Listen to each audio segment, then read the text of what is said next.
안녕하세요. 음, 오늘은, 음, 저, 요 책 중에서요, 어, 작가의 방이라고 하는 책을 잠깐 소개를 해 드리겠습니다. 우리가 가지고 있는 어떤 욕망 중에 어떤 것이 있을까요? 뭐, 욕망 중에, 엿보기, 이런 거 있죠, 엿보기. 다른 사람의 어떤 사생활을 엿보고, 다른 사람의 어떤 방을 엿보고 싶고, 뭐 이런 엿보기 있잖아요. 그게 이제 범죄 수준으로 최근에 뭐 사진도 막 찍고 막 이런 부분들이 있는데, 이제 그 범죄 수준으로 나아가면 안 되고, 우리가 이제 애교로 또는 그, 이 엿보기라고 하는 어떤 측면이, 또는 이제 다른 사람의 어떤 삶을, 이렇게 이제 들여다보면서, 저렇게 살고 있구나. 나도 저렇게 한번 살아봤으면 좋겠다. 라고 하는 이제 그런 측면에서의 엿보기입니다. 예. 어, 신라타 향가 중에서, 처용가라고 하는 노래가 있죠. 시업을 발기달에 밤들이 논이다가 자리를 보건 다라이 내일어라.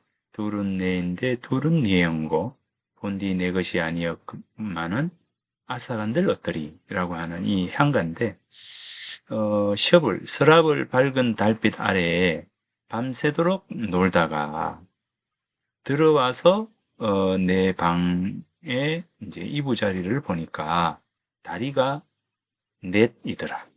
그러니까 이제 부인이 자고 있는 이제 자기 방을 들어왔겠죠. 그런데 침대에 보니까 신라에는 이제 입식 이제 침대 문화니까 침대를 보니까 어떻습니까? 이 다리가 이제 두 개여야 되잖아요. 이제 부인 혼자 있는 줄 알았는데 외간 남자가 부인과 같이 있더라. 그래서 들으자 자리복은 다라이 내일어라. 둘은 내 건데 둘은 네 건고. 이렇게 되죠.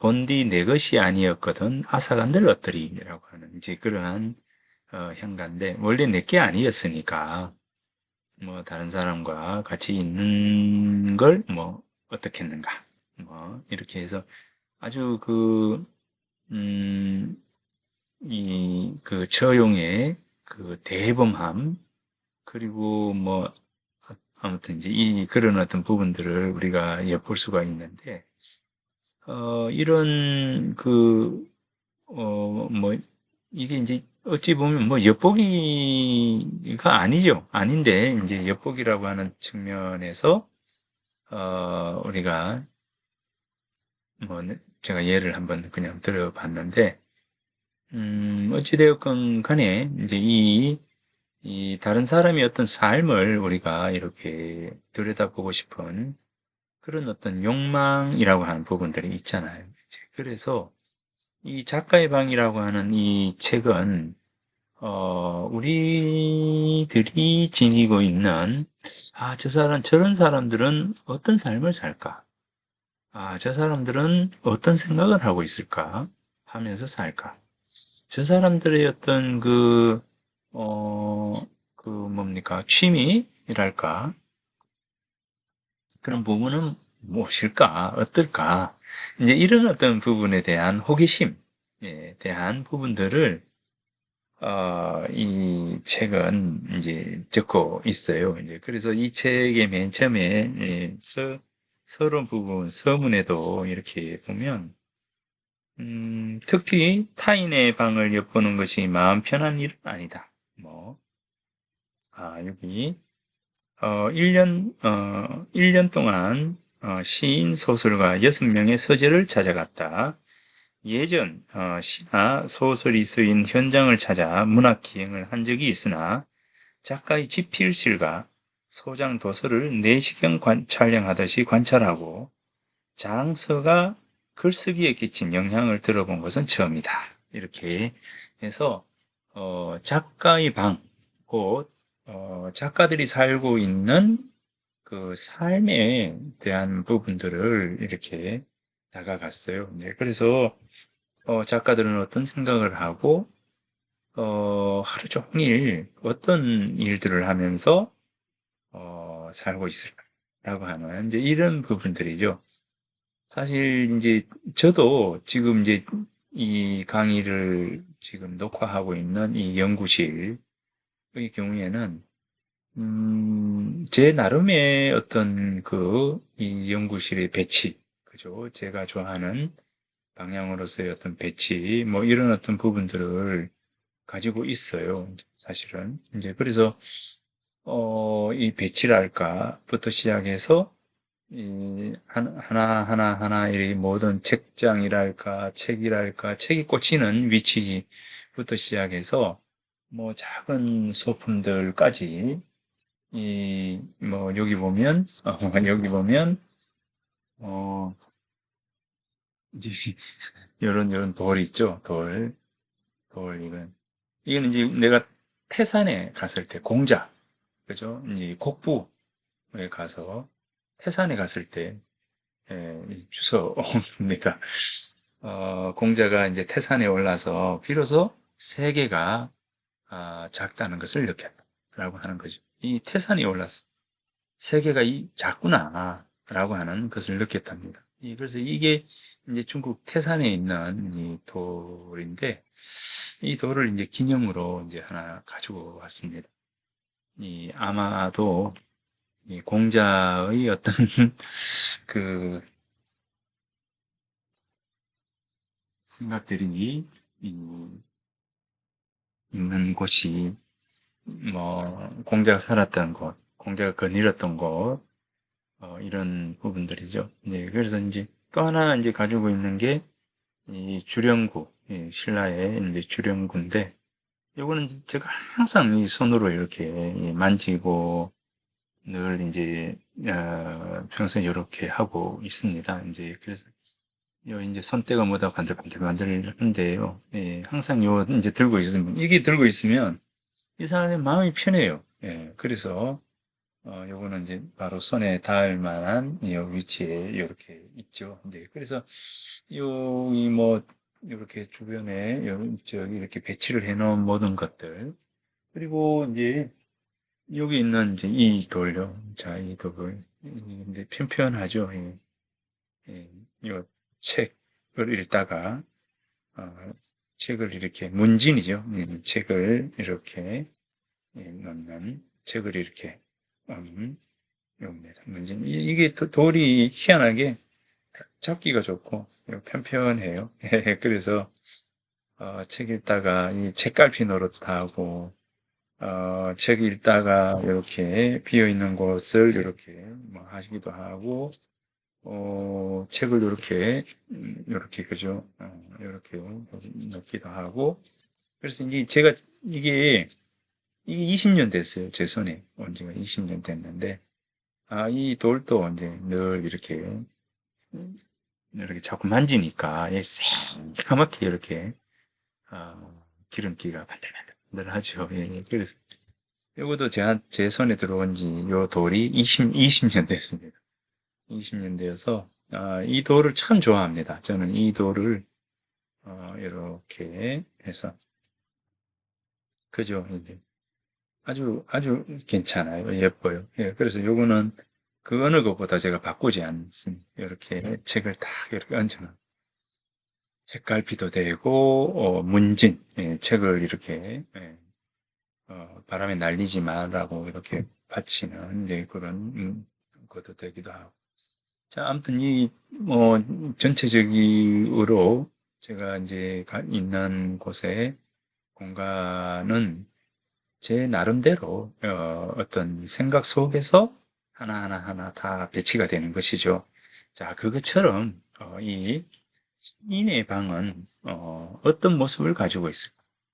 시인은 어느 곳에 앉아서 어느 방향을 바라보며 어떤 생각을 할까? 라고 하는 이제 이런 이제 호기심, 호기심이라고 하는 부분들이 바로 이 책을 어, 간행하게 된 계기가 되었다라고 하는 부분입니다. 이 책은 서예 문집에서 이제 표현했는데, 여기 보면 이제 김용택 선생의 글을 저도 자주 봐요. 자주 보는데, 김용택 선생의 글이 시인 아시죠? 김용택 시인. 책을 통해 내면이 크고 풍요롭게 변해간 자신의 문학적 행로다. 어, 자, 겨울방학이 시작되고 나는 낮에는 동무들과 산에 나무하러 가고 밤에는 도스토예프스키에 매달려 밤을 하얗게 지새우곤 했다. 자, 이 김용택 시인이 어, 어린 시절 공부하던 사이사이에 했던 어떤 그 모습이죠. 그 해는 눈도 많이 왔다. 세상 가득 눈이 온 날 아침. 나는 아직 아무도 가지 않은 징검다리 위에 눈을 밟으며 강을 건너갔다 왔다. 겨울방학이 그렇게 끝나자 나는 전집 6권을 거의 다 읽고 있었다. 학교로 가기 위해 차를 타러 마을 밖으로 나가는 길은 그러나 내겐 전혀 새로운 길이었다. 산과 들과 나무와 길과 사람들이 사는 마을과 내 걸음걸이가 방학 전의 것들이 아니었다. 뒷산에 있는 느티나무가 그렇게 큰 줄 나는 그때 알았다. 앞산 산 등성이를 비껴오는 아침 햇살은 눈부셨고 산구비를 돌아가는 아침 강물 소리는 새로웠다. 세상은 내게 그렇게 새로운 모습으로 다가왔던 것이다. 신비롭던 그때를 떠올리면 나는 지금도 눈부시다. 예, 이렇게 김용택 시인이 살았던 그 곳이죠. 그곳의 모습을 이렇게 이제 적고 있습니다. 김용택 시인이 있는 곳은 여기 보니까 어디냐면 어, 섬진강이 섬진강이 있는 곳이네요. 네. 어, 여기 임실이네요. 임실의 작가 생가와 초등학교, 전주의 아파트에서 이루어졌다. 이렇게 해서 김용택 시인의 임실 생가에서부터 그 다음에 초등학교, 그리고 전주 아파트 이렇게 이어지면서 김용택 시인을 이제 인터뷰했습니다. 그래서 요는 임실의 생가가 되겠죠. 겨울방학이 시작되고 나는 낮에는 동무들과 산에 나무 가고 밤에는 도스토예프스키에 매달려 밤을 하얗게 지새우곤 했다. 천국은 어디에 있는가? 천국은 어디 있습니까? 도스토예프스키. 도스토옙스키 해서 오늘 이제 소개해 줄 도스토옙스키의 까라마조프가 형제들이라고 하는 책이 있는데 그 책 속에 있는 한 구절을 안 그래도 다음 시간에 한번 이야기를 해 주고자 합니다. 도스토옙스키. 이 도스토옙스키의 경우에는 어, 뒤에 가서 이야기할게요. 도스토옙스키. 천국은 어디에 있는가? 천국은 어디 있, 천국은 어디 있을까요? 천국은 바로 내 마음속에 있다는 겁니다. 천국은 어디에 있는가? 결국 내 마음속에 있어. 파랑새 어디에 있을까요? 파랑새는 바로 내 집 나무 위에 있다. 그죠? 봄은 어디에서 왔을까요? 어디로부터 올까요? 봄은 내 집 나무의 잎으로부터 오는 것이죠. 네, 결국 이제 세상의 어떤 평화, 세상의 아름다움, 희망 이런 것은 결국 나에게서 시작이 되는 것이죠. 예. 아무튼 도스토옙스키에서 내가 한 번 더 이야기를 해드리도록 하겠습니다. 그래서 이 자신이 다니던 그 길, 겨울 방학을 지내고 봄에 새로 학교 갈 때는 이전에 늘 다니던 그 길과는 또 전혀 새로운 길이었다는 거죠. 산과 들과 나무와 길과 사람들이 사는 마을, 그리고 내 걸음걸이가 방학 전의 것들이 아니었다. 왜냐하면 그만큼 성장했잖아요. 우리가 흐르는 물에 발을 담그면 발을 담갔다 뺐어요. 그러면 그 발은 담그기 전의 발과 어, 담그고 난 뒤에 뺐을 발은 같은 발일까요? 다른 발이죠. 시간이 쭉 이렇게 발을 넣었을 때의 내 발과 뺐을 때의 내 발은 이미 시간상으로 지나간 부분들이죠. 그러니까 이미 우리는 뭔가가 변해 있다는 거죠. 같은 것은 하나. 세상에 멈춰 있는 것은 없다는 거죠. 늘 시간은 흘러가고 그 흘러가는 시간 속에서 우리는 조금씩 눈에 보이지 않지만 변해가고 있다. 우리가 현상적으로 놓고 봤을 때 세상은 멈춰져 있는 것 같지만 늘 우리는 변화하는 시간 속에서 무상의 시간 속에서 우리는 살고 있다라는 거죠. 무상. 항상 된 것이 없는 거. 그죠? 예. 그래서 무상이라고 하는 것이 상입니다. 결국 세상에 고정되어 있는 것은 없고 멈춰 있는 것은 없고 늘 변한다는 것이죠. 그것이 바로 진리라는 거죠. 그 진리는 변하지 않는다. 무상의 상, 무상의 상이라고 하는 그 부분입니다. 그래서 방학 이전에 나도 내가 아니기 때문에 방학하기 전에 나는 생각의 깊이가 요만큼이었다면 방학을 한 후 도스토예프스키를 읽고 그죠? 책을 읽고 난 뒤에 나는 뭡니까? 이만큼 자라있다는 거죠. 그죠? 이만큼 생각이 자라있다는 거죠. 그러니 내가 바라보는 어떤 세상은 달리 보이기 시작해요. 그래서 지금 이게 이렇게 쓰지는 겁니다. 산과 들과 나무와 길과 사람들이 사는 마을과 내 걸음걸이가 방학 전의 것들이 아니었다. 뒷산에 있는 느티나무가 그렇게 큰 줄 나는 그때야 생각이 달라진 거죠. 시선이 달라진 거죠. 관점이 달라진 거죠. 그죠? 이 그만큼 성장한 겁니다. 앞산 산등성이를 비껴오는 아침 햇살은 눈부셨고 그 이전에 보지 못하던 아침 햇살. 새로이 느끼는 이 아침 햇살. 산구비를 돌아가는 아침 강물의 소리는 또 새로웠다. 예. 세상, 경물치지. 이렇게 해서 세상을 바라보는 그 관점에 따라 세상은 바뀌어가는 것이다. 세상은 내게 그렇게 새로운 모습으로 다가왔던 것이다. 신비로웠던 그때를 떠올리면 난 지금도 눈이 부시다. 이렇게. 그래서 이제 그의 집 앞을 흐르는 섬진강은 복되다. 그로 인해 문학사에서 잊히지 않는 강이 되었으니 신동엽의 건강과 신경림의 남한강이 있어도 그의 섬진강만큼 시인과 시, 강이 하나의 결로 육화되지는 않았다. 섬진강이 키운 김용택 이렇게 되는 거죠. 자, 김용택이 쓴 글을 볼까요? 내가 가지고 있는 시집 중에서 가장 많이 읽어본 시집은 고은의 부활이다.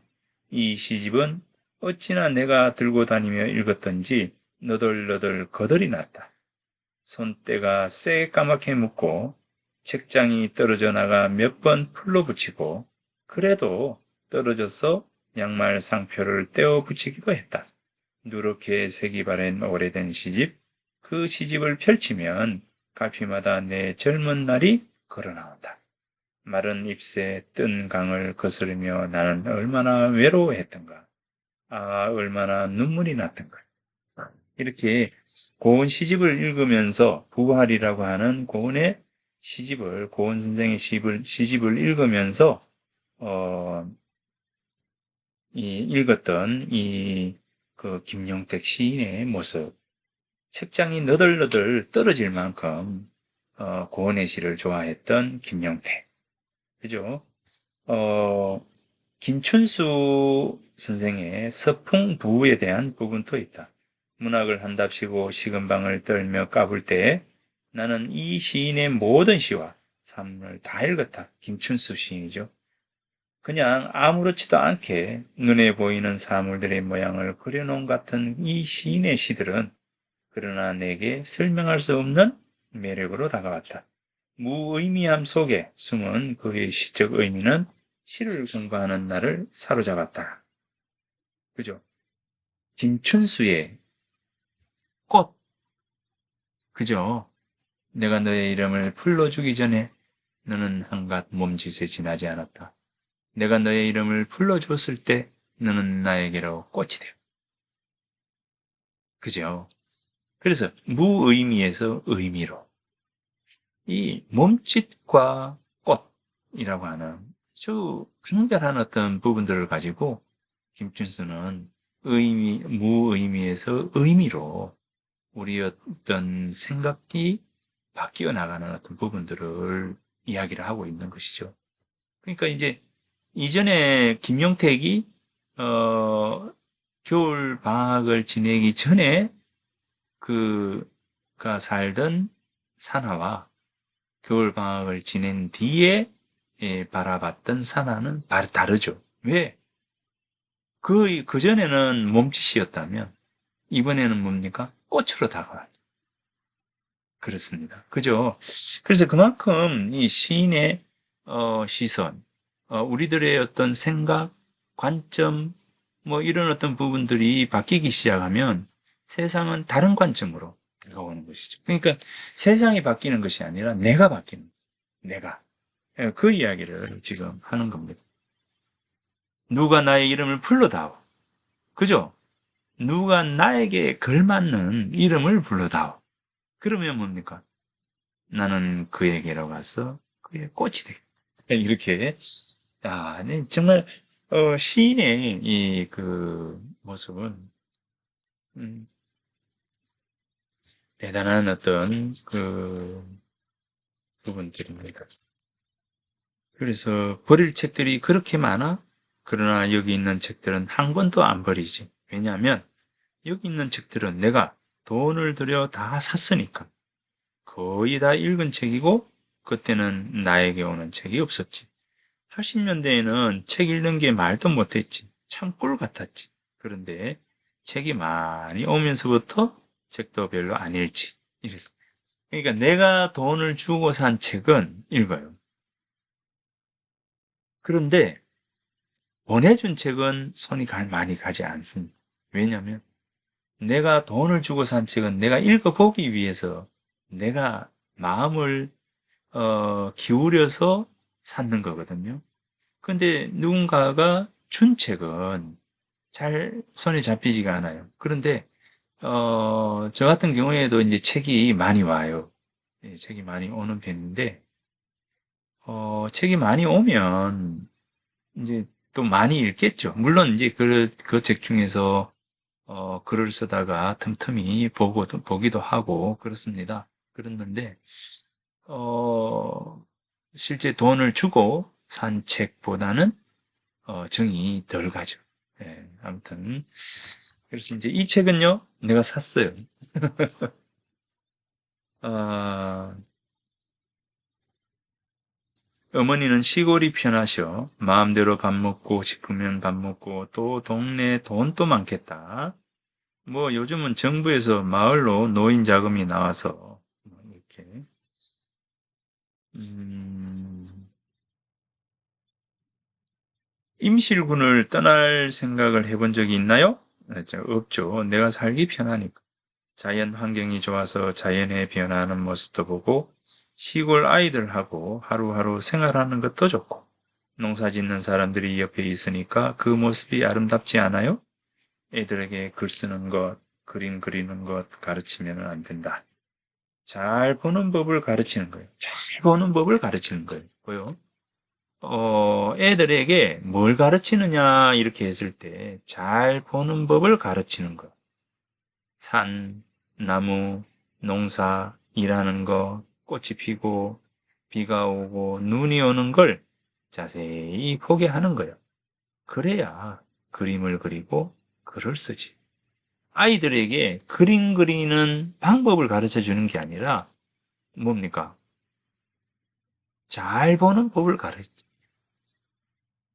가르치는 거죠. 이거 대단한 거 아니겠습니까? 도시에서는 그림 그리는 기술을 가르쳐. 기술이라는 건 금방 애들이 귀찮아해. 마음대로 그렸으면 좋겠는데, 이렇게 그려라, 저렇게 그려라 하는 거야. 잘못 그리면 또 혼나. 잘 그리는 놈은 성질 나니까 하기 싫어져. 버리는 거야. 아이들 상상력을 죽이면 안 돼. 나는 미술학원에서 배워 그린 그림을 아주 싫어해. 이제 김용택의 경우에는 뭡니까? 뭘 가르친다고요? 잘 보는 법을 가르친. 자, 지난주에 했잖아요. 기창, 비위, 감성 이야기했죠. 그럼 기본은 뭡니까? 활을 잘 쏘는 사람에게 있어서 가장 기본은 뭡니까? 이 눈이죠. 멀리 있는 것을 뭡니까? 가까이 있는 것처럼 볼 수 있는 눈. 그죠? 작은 것을 크게 볼 수 있는 눈. 한번 눈을 탁 부릅뜨고 시위를 놓기 전까지 감지 않는 눈. 이게 기본이라는 거죠. 깜빡깜빡깜빡거리고 여러분들 이 활 안 쏴 보셨죠? 저는 국궁 이렇게 해서 활을 쏴 봤는데 어, 생각보다 기초가 중요합니다. 그래서 이 부분이 중요한 거예요. 도시에서는 그림 그리는 기술을 가르치는데 나는 뭡니까? 보는 법을 가르쳐. 보는 법을 가르쳐. 이 보는 법을 가르친다라고 하는 것은 뭡니까? 생각을 깊이 하고 넓게 하는 법을 가르치는 거죠.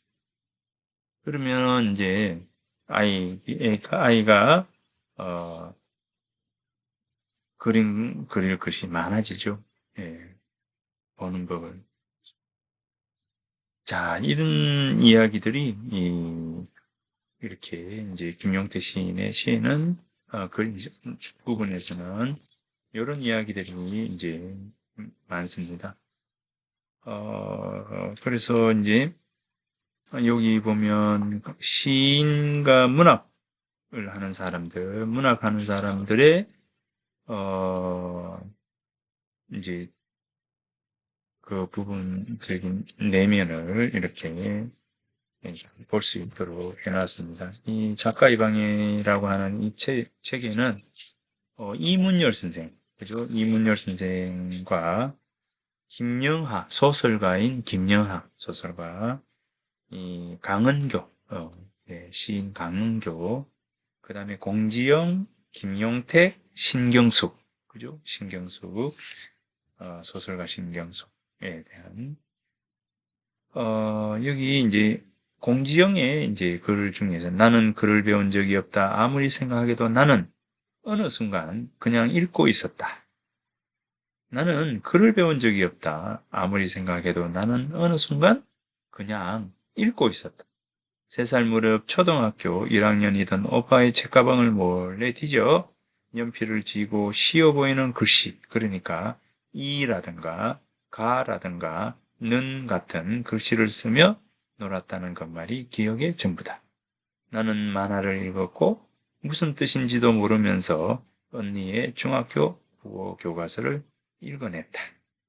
이런 어, 시인 소설가들의 회상에 대해서 이제 적고 있습니다.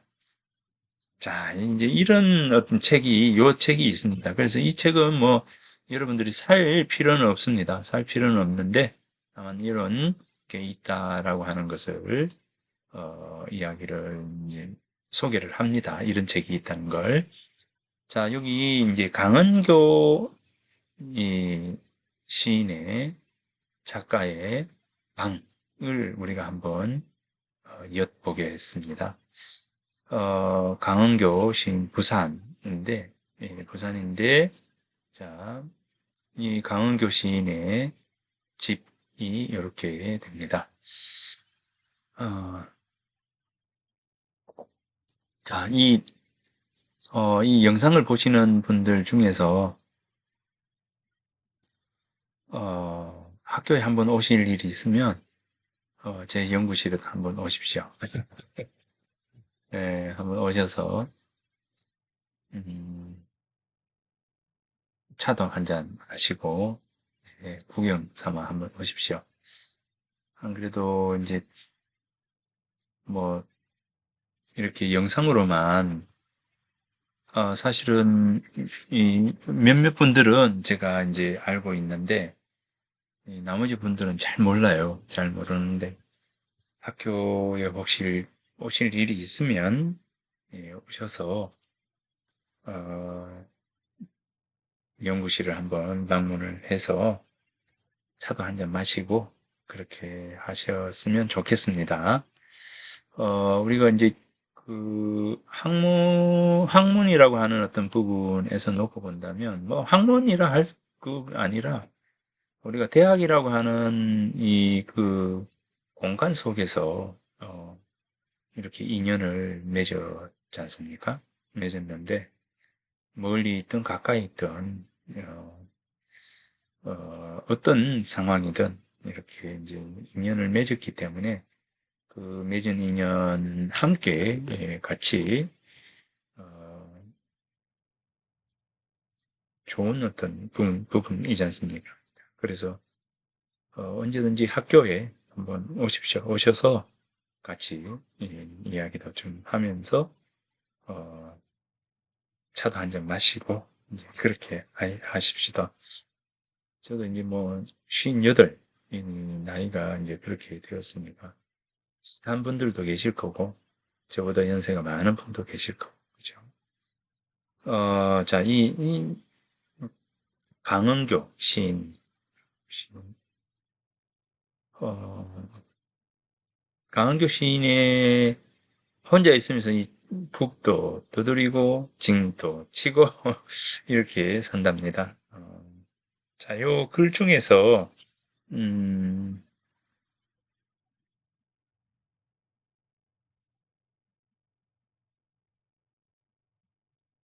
자, 여기부터 한번 보도록 할까요? 여기서부터 한번 읽어보면 그가 두 개의 방을 보여준다. 하나는 컴퓨터와 1인용 침대가 있는 남쪽 방이다. 침실이자 서재다. 다른 하나는 4인용 책상이 가운데 놓인 북쪽 서재다. 북쪽 서재는 사면과 바닥까지 책으로 가득하다. 그는 북쪽 서재의 창가로 데리고 가더니 창턱에 걸터 앉는다. 바깥 창과 안쪽 창 사이에 반달 모양의 공간이 있다. 한 사람이 올라가 다리를 펴고 앉으면 딱 그만큼의 공간이 남을 정도. 반달 비슷하지만 바깥 창은 세 개로 각이 져 있고 바깥에 굵은 쇠 창살이 쳐져 있다. 창밖에는 뒷산이 아주 가까이 다가와 있다. 그는 창턱에 올라가 앉는다. 생각 많은 소녀 같기도 하고 부모에게 꾸중을 듣고 억울함을 사기는 불량 10대 같기도 하다. 대부분 아무 생각 없이 앉아 있기도 하지만 그곳은 그에게 하찮은 일상을 버티게 하는 에너지를 주는 공간이다. 또한 시상과 소재를 불러 모아주는 중요한 공간이다.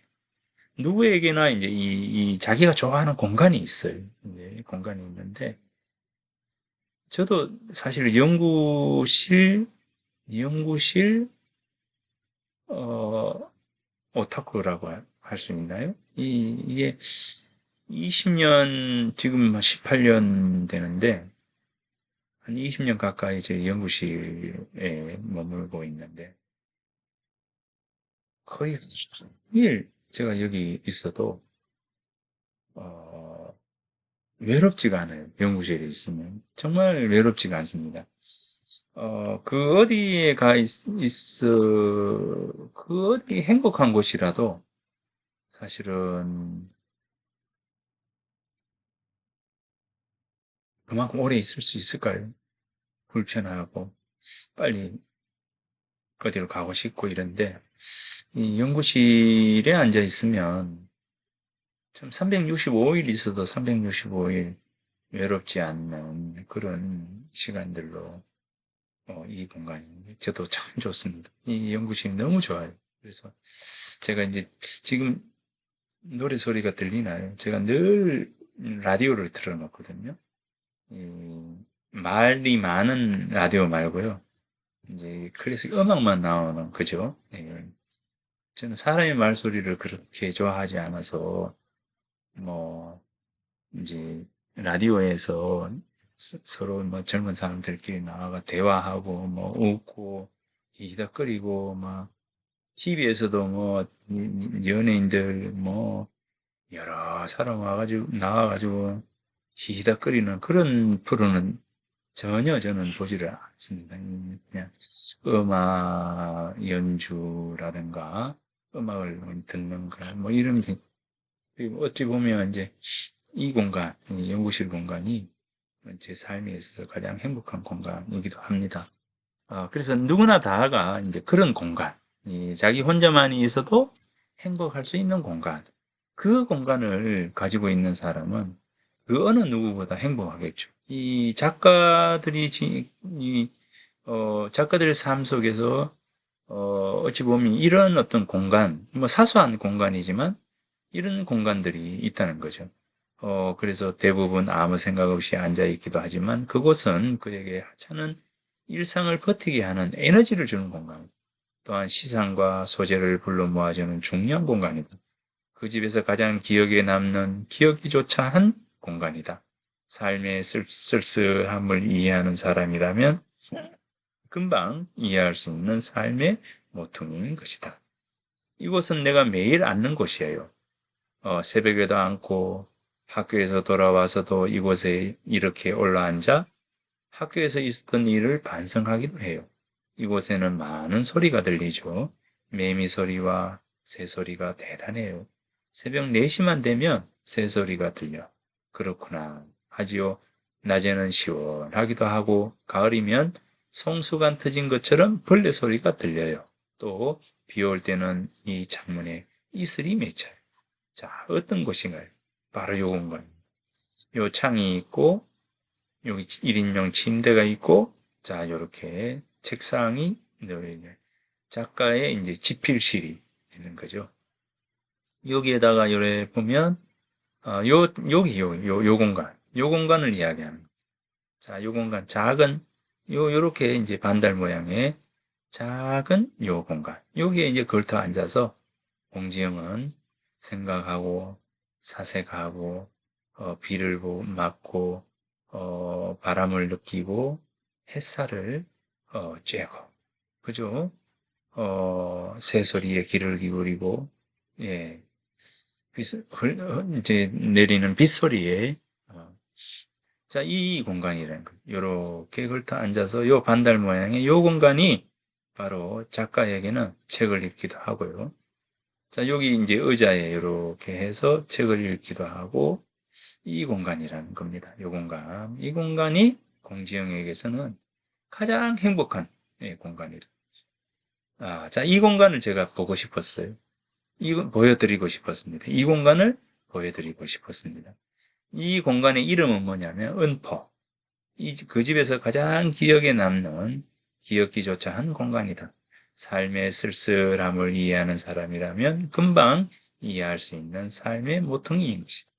삶의 쓸쓸함이 아니라 어찌 보면 이 강은교 시인이 평생 이곳에 앉아 있어도 행복할 수 있는 쓸쓸함을 때로는 뭐 쓸쓸함일 수도 있는데 스스로의 삶을 충족시켜주고 스스로의 생각을 깊이 있게 만들어주는 그런 공간이다라고 하는 것이죠. 살던 집에 이사를 온 건데 전 주인이 부자였대요. 사방에 철장을 둘러놓아서 다 걷어내고 이곳만 남겼어요. 여자들만 있는데 그냥 놔두는 게 좋을 듯도 하고 보기는 좋지 않지만 새 창살로부터 보호받는 듯도 해요. 대부분 멍하니 앉아있지요. 방석을 깔고 왔는데 오늘은 지저분할까봐 치웠어요. 자, 이렇게 이것을 음포라고 불렀다. 음포가 무슨 뜻이냐고 묻자 웃으며 비밀이라고 한다. 서울로 돌아온 뒤 그에게 비밀을 가르쳐주는 이메일이 왔다. 쑥스러워서 말을 안 했으나 마음에 걸려서 편지를 보낸 모양이다.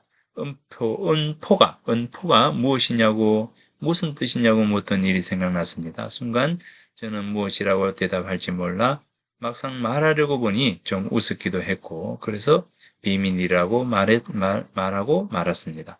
하긴 비밀입니다. 산업이란 무엇인가 비밀이 남에게 다 말하지 않은 그 무엇이 있어야 한다지요. 하지만 그 비밀 중 한 가지는 알려드렸어야 됐는데 뒤늦게 후회하였습니다. 종이 쪽지에 쓰여 살짝 거기 붙어 있는 음포는 은혜의 포구, 나아가 은교, 강은교, 은교의 포구의 준말이죠. 강은교의 포구가 되는 거죠. 아무튼 학교에 갔다가 와도 집에 오면 거기부터 먼저 간답니다. 나의 항해를 잠시 쉬며 반성하기도 하고 후회하기도 하고. 자, 포구는 뭡니까? 배가 들어오는 곳이기도 하고 배가 나가는 곳이기도 하죠. 들어오는 곳이기도 하고 나가는 곳이고 출발점이기도 하고 마침이죠. 아침에 일어나서 학교를 갔다가 다시 뭐 이런 출발점이기도 하고 마침에 대한 부분이기도 하고. 그래서 이제 이렇게 해서 이 자기만의 공간으로 갑니다. 나는 다시 차 한 잔을 들고 음포로 갑니다. 매미 소리를 들으며 앉습니다. 참 열심히도 우는군요. 하긴 7년이나 방송에 갇혀 있었으니 2주일의 말미를 넣고 지상에 왔으니 나는 퍼뜩 깨달았습니다. 아, 그렇다. 간절성이다. 간절성이 없었구나. 무슨 이야기냐고요? 저의 시 이야기입니다. 자, 이렇게 이 음포라고 하는 어떤 공간에 앉아서 이 자기 시에 대한, 자기 작품에 대한 비평도 하기도 하고 간절함이라고 하는 부분들. 그래서 이제 이 공간.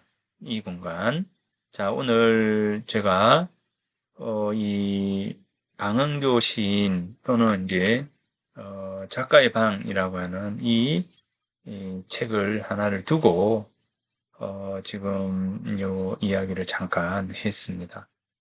뭐 40분이라고 하는 이 시간 동안 어떤 얘기를 했는지 제가 이제 잘 모르겠지만 아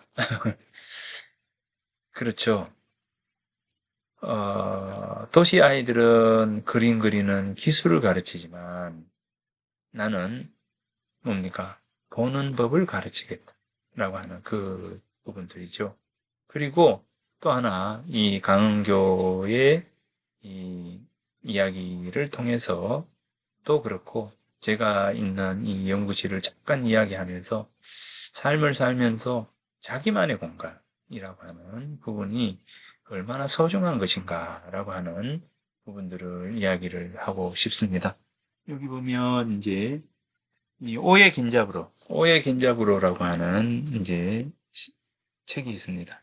나의 나무 아래서라고 하는 이 오예 긴잡으로라고 하는 시인의 작가의 이제 노벨 문학상 일본 작가죠. 그래서 이제 이 오예 긴잡으로의 나의 나무 아래서라고 하는 이 책도 바로 그 이야기입니다. 자, 여기 보면 책을 읽는 나무의 집이라고 하는 이 부분인데, 자, 그러면 요 오해 긴잡으로의 나의 나무 아래서라고 하는 요 책은 다음 시간에 잠깐 소개를 하면서 하겠습니다. 그리고 이제 세 번째 시간에는 뭐를 하느냐? 바로 이제 도스토옙스키, 까라마조프가의 형제들 속의 한 문장들을 가지고 한번 이야기를 해보려고 합니다. 자, 그러면 오늘 첫 시간 수업을 마치도록 하겠습니다.